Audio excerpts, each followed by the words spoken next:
This cop cried after being sentenced to 263 years in prison. Here, many cops do a great job and protect their communities. But some use their power for evil and commit heinous crimes. Here are the most corrupt police officers who were jailed for a lifetime. First, we have to look at Roy Oliver. Roy Oliver was a Texas policeman. On May 5, 2017, he responded to a 911 call. The call said there were several underage people drinking at a party. When Roy arrived, he heard a weapon being fired. So in response, Officer Roy fired 3 rounds into a vehicle. Inside the vehicle was 15-year-old Jordan Edwards. He was unarmed but sadly passed away due to Officer Roy's actions. One of Jordan's brothers and friends were also inside the vehicle. Thankfully, they survived and were actually taken in for questioning. As a result of this, Roy Oliver was fired from the police force. But of course, Jordan's family and friends were still very angry. An investigation was conducted. Eventually, Roy Oliver was charged and an arrest warrant was put out. He turned himself into the cops the same day and in 2018 was found guilty of taking Jordan's life. He was sentenced to 15 years in prison. He appealed this, but his appeal was rejected, meaning that this cop will be behind bars for a very long time. The next cop we have to look at is Wayne Jenkins. This cop was so corrupt that an entire TV series is based off him.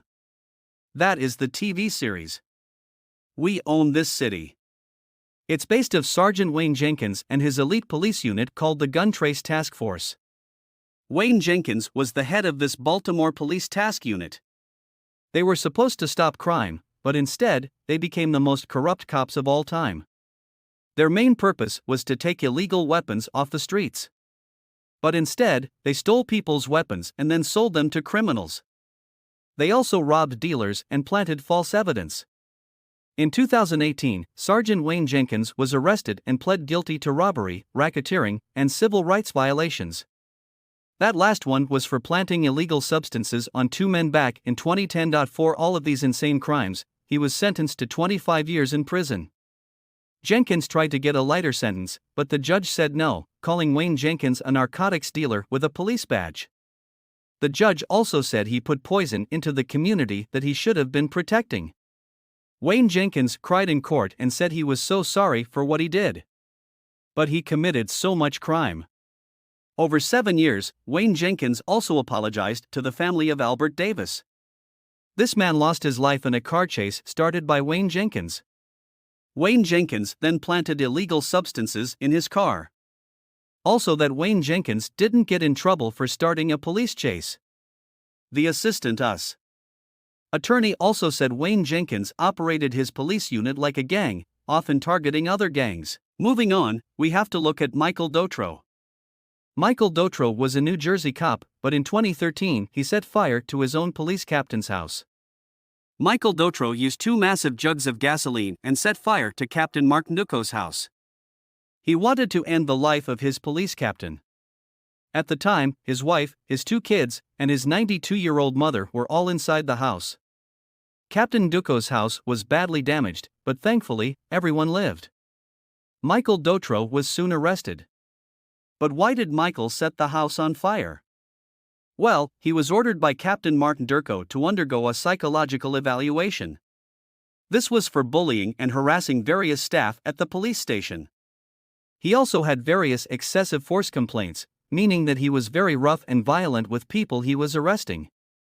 In court, Michael's wife lost control and shouted at him, "You're a manipulative monster." Very harsh words coming from his own wife. Eventually, Michael was charged with 17 other offenses, including buying narcotics while on duty, having illegal weapons like brass knuckles and clubs, and even slashing the tires of one of his female co-workers. Michael Dotro's wife was also arrested and charged, and also helped Michael with some of his crimes. Moving on. Let's look at Daniel Holtz Claw. This insanely corrupt cop worked for the Oklahoma Police Department. Committing his crimes in 2013 and 14, he would go to poor areas to seek out victims. He would assault these women, especially ones with criminal records, believing they'd be less likely to report him to the cops. But eventually, one woman did come forward, saying that Daniel assaulted her during a traffic stop. This began a massive investigation where Daniel's abuse of power was exposed. Many victims then came forward to say that Daniel Holtzclaw did the same thing to them. He would use his power as a cop to intimidate and manipulate them. He would also demand certain intimate favors in exchange for not arresting women. During the trial, Daniel Holtzclaw said he was innocent, but the jury found him guilty on 18 counts. He cried as he was sentenced to 263 years in prison. It's safe to say Daniel is one of the most corrupt cops of all time, but thankfully, he is now behind bars and can't get his hands on any more victims. Next, we have to look at Joseph Metsanowski. Joseph Metsanowski was called Chicago's most corrupt cop of all time. This cop sold many narcotics and actually worked with various gang members. In 2001, he was finally arrested. This was for selling narcotics and even giving the names of undercover cops to gang members. He served 22 corrupt years as a cop. He was backstabbing his department the entire time. He was protecting gangs and even gave police ammunition to gang members. He was sentenced to life in prison.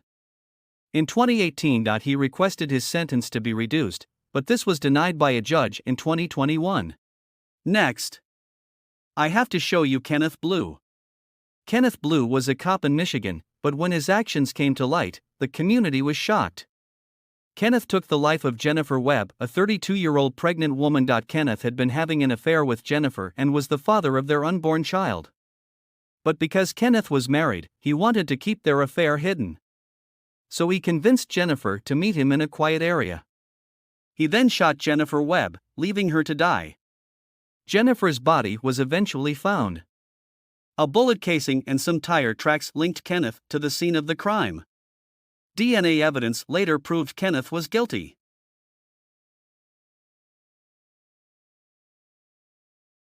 He was sentenced to life in prison. Now I have to show you Eric de Valconaire. This Kansas City police officer was arrested for taking an innocent man's life. Eric de Valconaire ended the life of Cameron Lamb. Eric de Valconaire was responding to a 911 call. It was about a red pickup truck. That was when he saw Cameron Lamb's red pickup truck outside his house. Eric de Valconaire entered Cameron Lamb's property without a warrant. He also did not identify himself and was wearing plain clothing. Eric de Valconaire pointed his weapon at Cameron. He then yelled that Cameron had a weapon and shot him 4 times. Next, let's look at Zachary Wester. This Florida cop was accused of abusing his power. He would plant many substances on motorists during traffic stops and would then arrest them on false charges. An investigation was then started and it was found Zachary Wester had been doing this for many years. He would also steal money from the motorists he arrested. He was even caught on body cam planting illegal substances in a woman's car. It's believed he did this dozens of times. In 2019 he was fined as a cop and in 2020 he was arrested and taken to court. In 2021, he was found guilty of 19 charges and was sentenced to 12 years in prison for his crimes and was ordered to pay money to his victims. Finally, let's look at Stephanie Regina. It's not often you see female cops fired or arrested.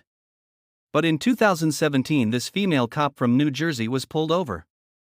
She had been speeding and driving drunk. She argued with the cop who arrested her and even asked if they wanted to see her police badge. Stephanie was later fired as a cop, but it's not known if she faced any criminal charges for her actions.